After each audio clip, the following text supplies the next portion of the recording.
Imaltu tana utubaan dhugaa jalli raafama. Imaltu dhibee imaltu tana utubaan dhugaa jalli raafama. Tokkoof qananii kaniif salphina har'as tatamee akka kaleessa shororkeeffamna. Har'as tatamee akka kaleessa shororkeeffamna.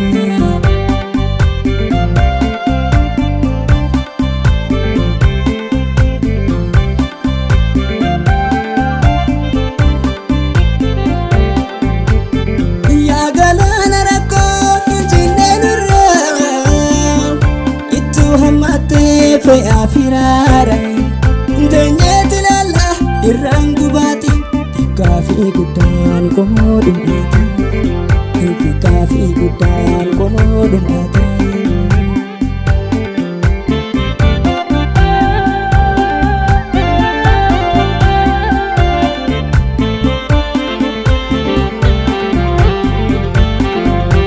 Walla gate jechuna liba Ayo tu boranar ini mandiga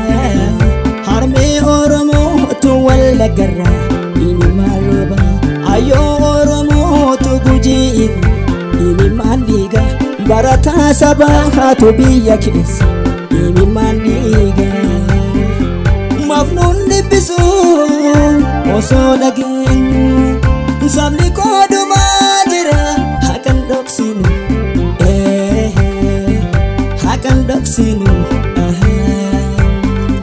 Dupin pupulte samli bidame Oso baratan hada oromo Baheda bamu Oso baratan hada oromo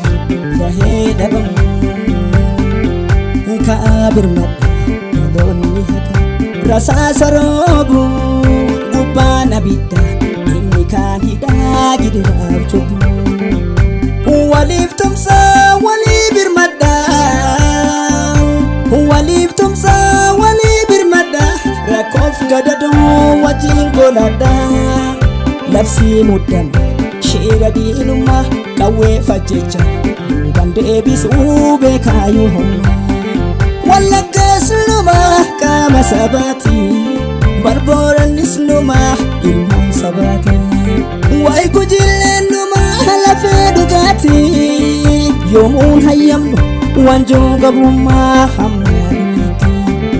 Inka awal kaza sagale gamta Walla gesisa Tukuman hunab saba murtesa Tukuman hunab saba murtesa Ya hayu duga hijallisina Rorof dumati sabadinina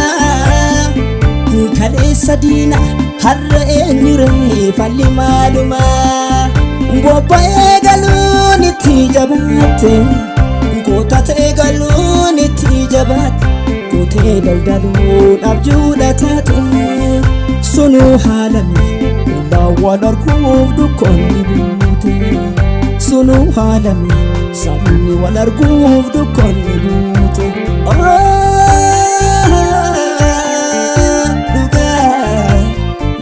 Badu duga ilma nurmu